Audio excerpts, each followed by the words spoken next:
British Library in London has in its collection the earliest accurate drawings of the Great Wall of China made by foreign visitors. For this very British Great Wall story, I return to Gubeikou. Today, Will's meeting with a valued friend, Dame Barbara Woodward, the British ambassador to China. She's taken time out of her busy schedule to explain the significance of Gubeikou.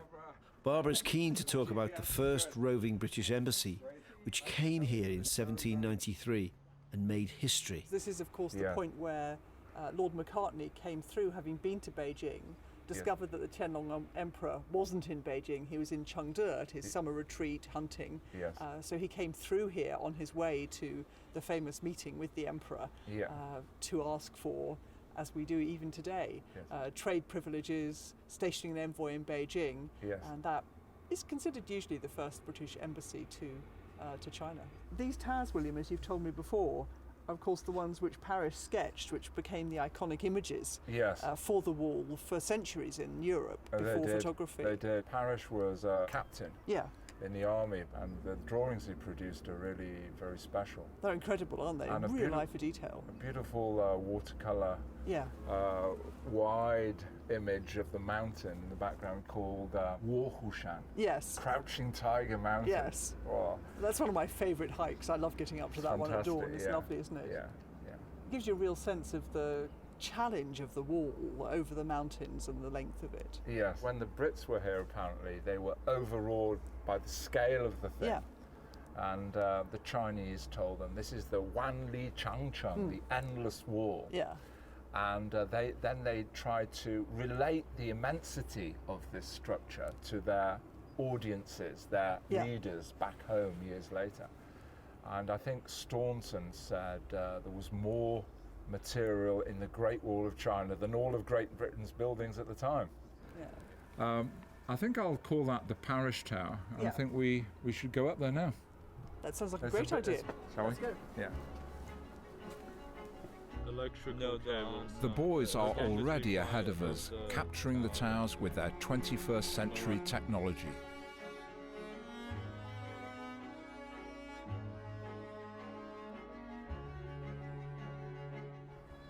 Captain William Parrish took the time to document the wall, not only in watercolours, but also in extremely precise sketches, including measurements and descriptions of the structure.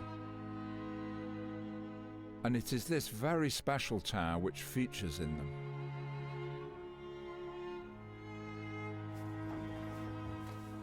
Brought the tape measure with me. William. We know what Captain Parrish did. Exactly. Yeah, he distinguished himself by focusing on the detail. So measuring all of these widths,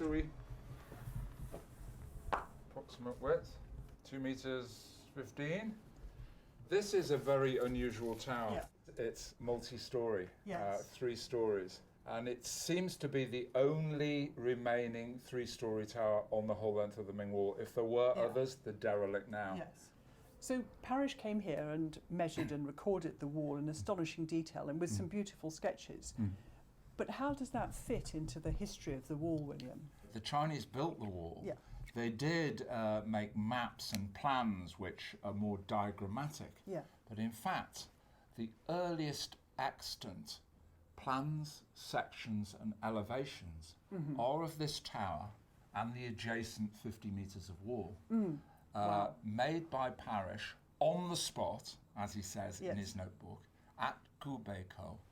And effectively the only image we have of the Great Wall in Europe until we see photographs. Indeed. Yeah. Parrish made a lovely watercolour, a field sketch, and it was just used again and again and again throughout Europe. Yeah.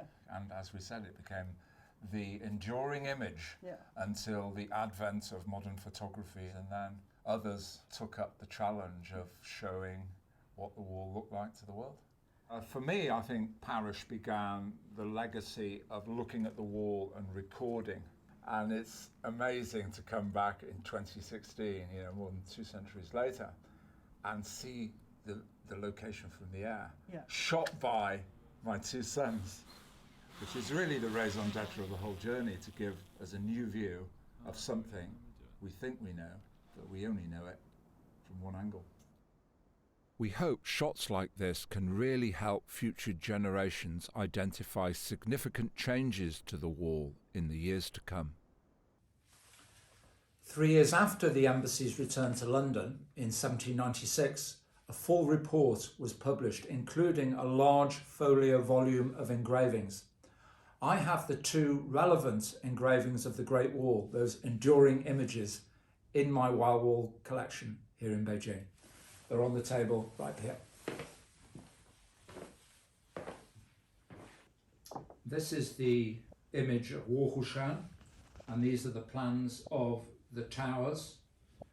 And here is an image of Earl Macartney, the first ambassador to China.